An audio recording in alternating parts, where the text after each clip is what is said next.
firstly, just tell me a little bit about your experience with the military services. So yeah, thank you for having me on the account. I was joined the forces straight from school, age 16, went straight out. From 16 I did 9 years in total in the Air Force. Started off as a chef for 2 years, and then progressed on to being a driver. I did nearly seven and a bit years as a driver. Absolutely loved it. I mean, it was like second home, obviously like a close family, knit family. Enjoyed it every minute that I was there. I'd probably go back tomorrow if I could. Enjoyed it. Literally got all my licences out of them, thank goodness. So then from there, obviously, I went and being a coach driver, so I benefited from the forces. But hats off to everybody that's been through there. We've all been through a tough time without it, you know what I mean? So that's why we have Remembrance Days, obviously, to remember the current, obviously the future and the past.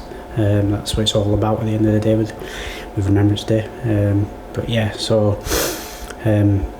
I said, joined age of 16, straight in, homesick when I first started. Mum and Dad, bless them, they pushed me to stick it out, and I can't thank them enough.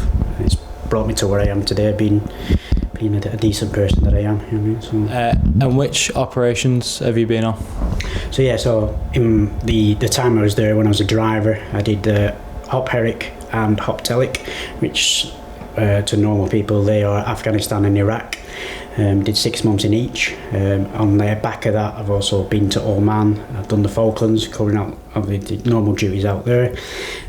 So I've seen a little bit of action in my time. That was the short time that I was in there. We was just literally the main one. It was Afghan. We was doing all the aircraft refueling, passenger transfers, convoys, a bit of everyday natural stuff that the military kind of gives, supporting the army on their natural daily excursions and tours, and we were just a support group. Like I say, making sure that the aircraft are refueled to go out if they needed air battle support.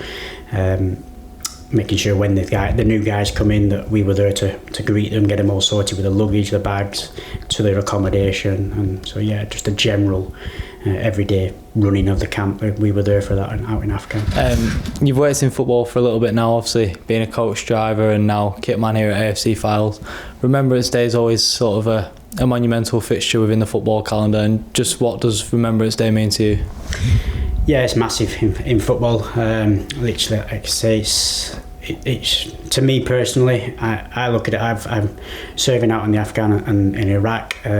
I've personally lost a couple of friends throughout the war zones, so it means a lot to me to pay my respect to them, and obviously for grandfathers, past them and present, that's going to be suffering come years to come.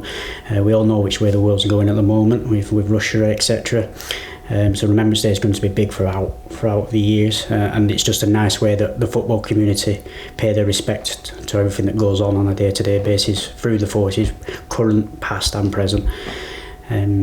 It's just, like I say, it's just within football is it's like almost reminds me back being in the forces where we're all one unit, we're all one family, and it just has that kind of not quite the same, but that same feeling where we're all one at the end of the day, and we're all in each other's pocket kind of thing, just living that same day. We're all together every single day, working hard, and it's exactly the same that way around. So it's nice to be in that environment, back in that environment, from being a coach driver. But yeah.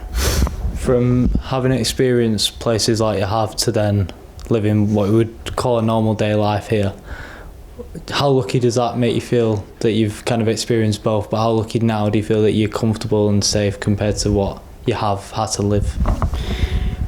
Yeah, I wouldn't say comfortable, happy, obviously, because I've left a couple of my friends behind.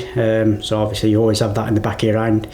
I've been down to the Arboretum many times. Obviously, pay my respects to my friends that are down there on the walls. But you're always a military person will tell you, you're always there. You know what I mean? You're always in the back of your head. It's what you've been grown up to do. And like I say, no matter what job you go into afterwards, adapting to it is hard. Coming out of the military, a lot of people struggle with it. I'm just fortunate that I've managed to find myself within football that is a sort of similar knit kind of community, and everybody's on board and each other support each other and help each other out. And a role that probably doesn't get as appreciated as it could in the kitman's role. Just how much pride does that give you putting the poppy on for our Remembrance Day fixture? Absolutely massive. Doing all the kit, and it just means so much for myself, and obviously all the other my colleagues and everybody else, that I'm doing my little bit for the football community. And I say seeing the lads on there on the Remembrance Day will be massive, knowing that I've put my little stamp on the shirts for that game.